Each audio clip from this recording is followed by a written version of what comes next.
in 2019, I broke my ankle. And the doctor said, you're not going to be doing any running or biking for a while. You could get back in the pool. And when I got back in the pool, my body started feeling better. Like I had done years and years, like 17 years of Ironman triathlons, just long distance, beating up my body.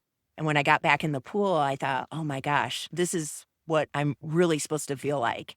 And I thought, I'm not ever going to be doing those anymore. Hello, friends. Welcome to the Champions Mojo podcast, where we bring you interviews and topics to help you live well and swim well. Conversations especially meaningful for masters swimmers and anyone striving to perform better in the water or in life. We're here to champion you. And now your host, Kelly Pallas.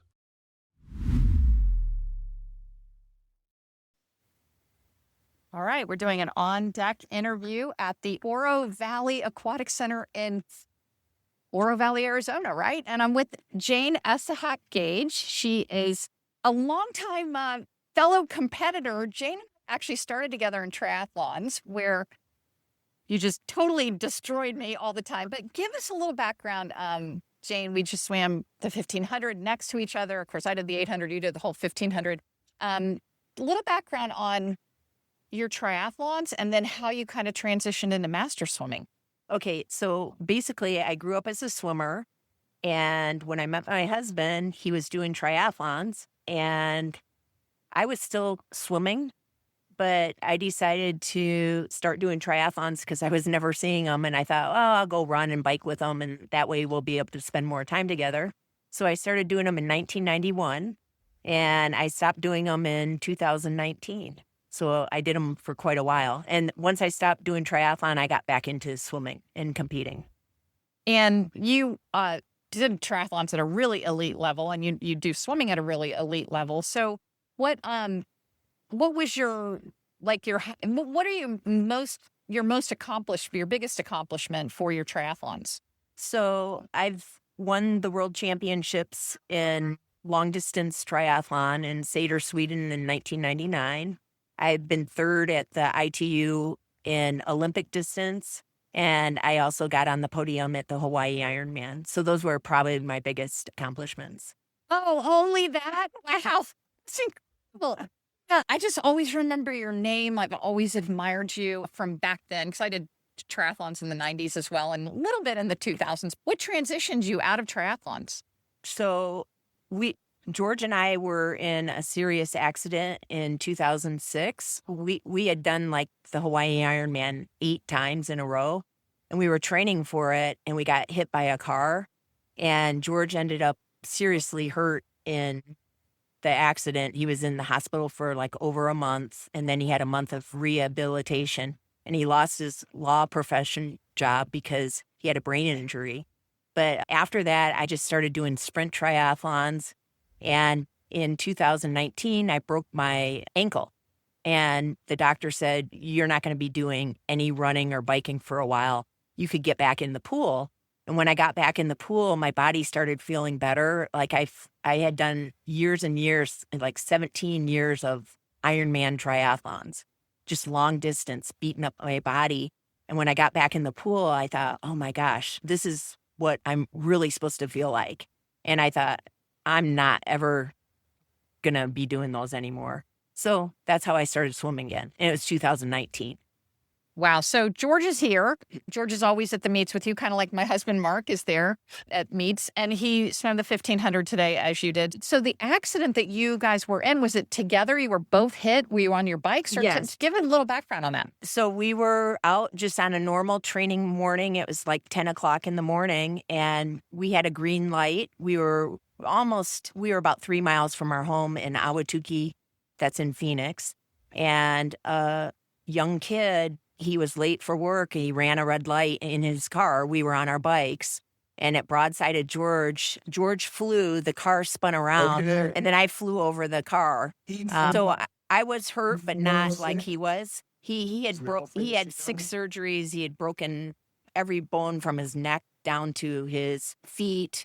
He had compound fracture in his leg. He had major injuries. And They're here today to help us. so that's what happened on that day. And it took years for him to recover from that. Oh, gosh, I'm so sorry. Wow. Yeah, it's just being out on the bike is always Scary. a little scary. But now you are a great master swimmer. And tell us like a little bit of what you're doing now in your training as a master swimmer. What does your training look like? So my training is way different than it was when I was doing triathlon, because when I was doing that, I just focused on swimming a lot of freestyle and just longer distance. And I really didn't do too many intervals. Now I do intervals, and I really like the strokes. It's just so different from what I was doing before. And I think it gives me good variety. And so I do intervals, and George and I swim a lot on our own. And then during the summers, we swim up in Flagstaff with a team twice a week. So that basically we just make up our own workouts and do them by ourselves or with some friends. Yeah, so you are a all-American 400 IMer. You're obviously good at distance. You're a great swimmer with the swimming background. So yeah, so you're doing some strokes, which I think a master's coach, I think doing strokes is so important. It's just using different muscle groups. It's like not droning through your freestyle all the time. So how many days a week are you swimming, and maybe what kind of yardage? So I swim 6 days a week, and then I try to get in around 4,000 each time I swim. And I try to do all kinds of different workouts. I always try to do some stroke every time I swim because I like that. And I don't know, I started doing a lot more 50s and 100s because I used to always just do distance stuff. And I've gotten myself a little faster in the shorter stuff, but now a little bit suffering in the longer stuff because I'm doing the shorter. But yeah, it's a balance, right? You gotta find the balance there. Yeah. All right. So you're swimming 6 days a week, about 4,000. And what would be like a favorite set? Obviously, it depends on what you're training for, but give us an event you might train for, and then a favorite set that might sharpen you for that. Okay, so 400 IM, I like doing 50s, and I might do 1 hard, 1 easy, 2 hard, 1 easy, 3 hard, 1 easy, and do it of a certain stroke and go through all the strokes. That's nice. That's a nice set. How much rest on those? It depends on I'll try to do my butterfly maybe on 50 seconds, and then my easy on like a minute 10. Yards? Yeah, in yards. Okay. And then backstroke, I'll just do them on a minute, breaststroke a minute, and then my free would be 45 or 50 seconds. Nice. So how about strength training? Any of that? Yeah, so I like to go to the gym about 3 times a week. But the only thing is I don't do anything super heavy because I just try to keep my muscles toned. And it's more just to have some weight bearing and more for strength for swimming. But it's not like super, super heavy weights that I do. So high rep, lower weight. Yeah. Any bands or stretch cords or rehabs? Yeah, I do stretch cords. I do them for my shoulders. I do a lot of the stretch cords for my shoulders, and then I also do them for my hips.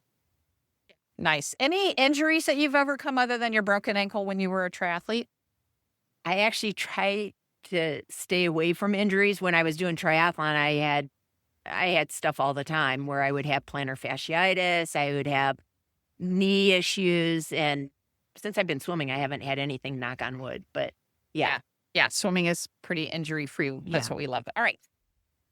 Okay, Jane, what motivates you? Like, what kind of gets you up to go to practice and go to these meets? I know you do a lot of meets. Obviously, you're training a lot. I just actually love the feeling of swimming. Like after you get out of the water and after you've done a hard work, it's just I like the feeling of it. And I also like just going to the meets and talking to people, and it's a social thing. So that motivates me to just keep doing it. Yeah, I love that. What Olympians do you admire, or if you could have lunch with an Olympic swimmer or two, who might that be?